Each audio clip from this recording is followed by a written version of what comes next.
코로나가 지금 전 세계적으로 지금 대유행을 하고 있는데 이 코로나가 세상을 많은 것을 바꿔놨어요. 그래서 코로나 이후에 투자를 어떻게 해야 되는가에 대해서 오늘은 얘기를 나눠보려고 하는데요. 네, 많은 분들이 이제 궁금해할 만한 질문들을 백 대표님께 해보려고 해요. 네.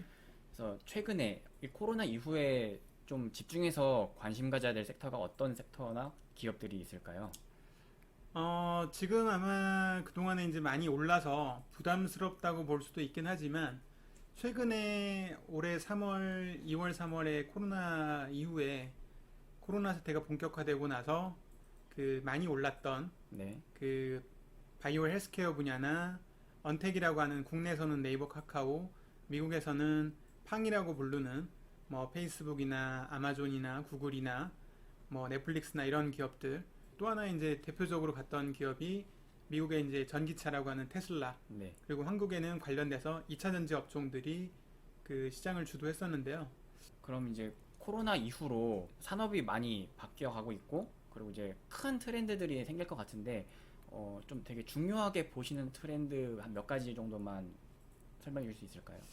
네, 아마도 앞에 이제 언급됐던 주요 업종하고도 연관이 되는데, 네, 결국은 뭐 2차 전지라든가 이런 거와 연관된 것들이 어떻게 보면 그린 에너지, 친환경에 대한 이슈가 더욱더 부각될 것 같습니다. 그러니까 코로나라든 그 질병도 마찬가지지만, 네, 최근에 또 기상이변이 일본이나 중국이나 한국 모두 다, 일본이나 중국에서는 어마어마한 폭우가 내렸었고, 한국에서도 이번에 최근에 부산이나 대전 같은 지역에서 일시적으로 단기간에 폭우가 내리는 현상들이 과는 매우 다른 현상들이고, 어떻게 보면 지구온난화에 따른 기상이변에 의해서 발생하는 거기 때문에 결국 전 세계적으로 그린 에너지는 더욱더 중요한 어떤 사회적인 이슈가 될 거고, 친환경에 대한 이슈는 더욱더 중요해질 겁니다. 그리고 코로나나 이런 질병으로 인해서 밖으로 돌아다니는 것 자체가 되게 어려워지고 있기 때문에 네, 아무래도 재택근무라던가 회사들도 그렇고 개인들도 많이 경험을 했습니다. 근데 그게 생각보다 재택근무를 통해서 업무 자체에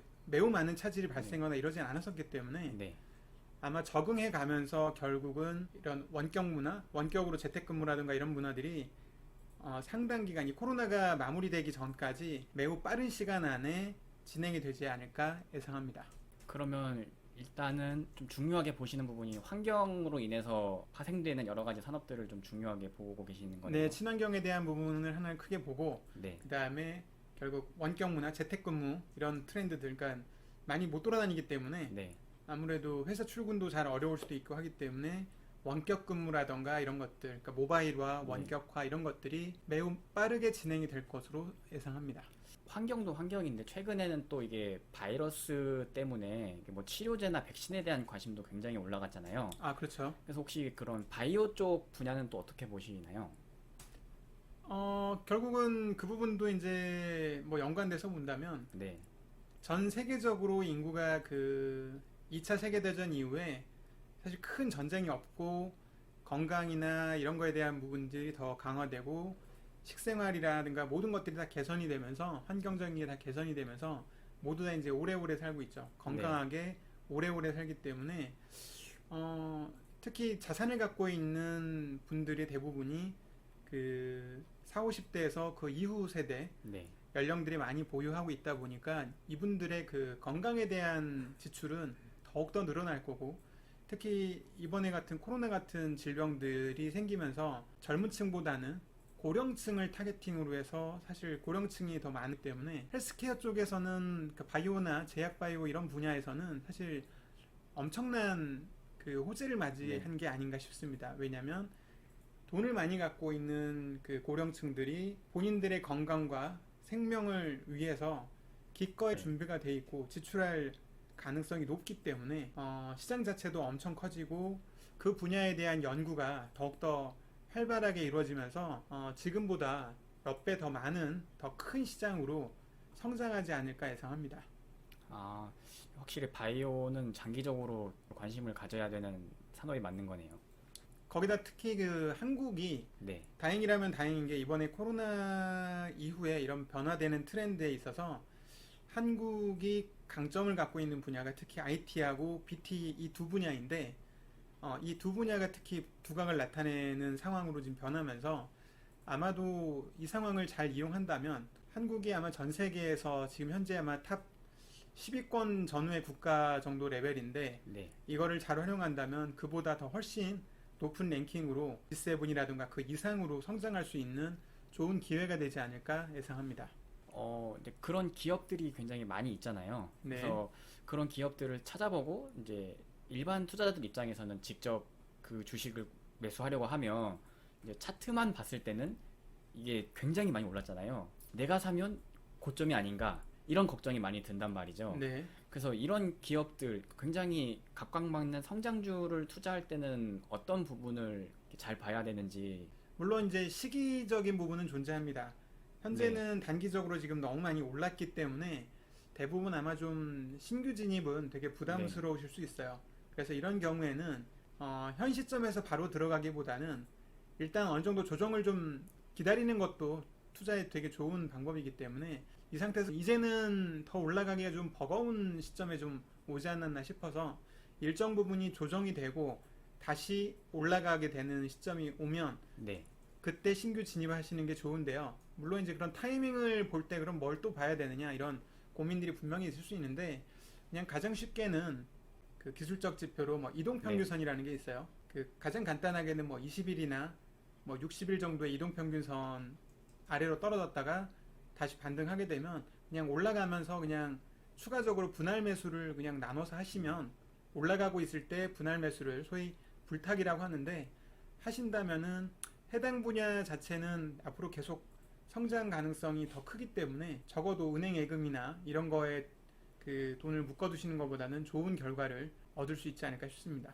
요약을 해보면 적당히 조정을 기다렸다가 네, 회복하는 시점에 들어가면 좋다고 말씀을 해주신 것 같은데, 네, 네, 맞습니다. 그러면 이제 또 하나 궁금증이 생기는 게, 네, 그러면 조정이 언제 오느냐? 네, 이제 그게 좀 궁금할 수 있을 것 같아요. 예. 그래서 적어도 한 6개월 이내에 네, 앞으로 조정이 올 가능성이나 뭐 이런 것들을 좀 설명해 주실 수 있을까요? 네, 뭐 지금 상황에서는 그 최근에 어떤 주가 지수나 이런 것들을 보면은 이제 뭐 국내외 모든 주가 지수들이 네, 상승은 하고 있지만 상승의 어떤 속도 이런 것들이 많이 둔화가 돼 있고 어떤 상승 각도라던가 이런 것들이 많이 둔화되면서 약간 정체 상태로 지금 가고 있는 상태로 보여집니다. 그러니까 네, 물론 여기서 조금 더 올라갈 수는 있습니다. 그렇지만 거의 지금 시점 자체가 단기 고점에 거의 다다른 게 아닌가 싶기 때문에 물론 여기서 몇 퍼센트 정도 더 오를 수도 있고 아마도 한 달에서 두 달 정도 내에는 그 조정이 올 확률이 되게 높다고 보여집니다. 네.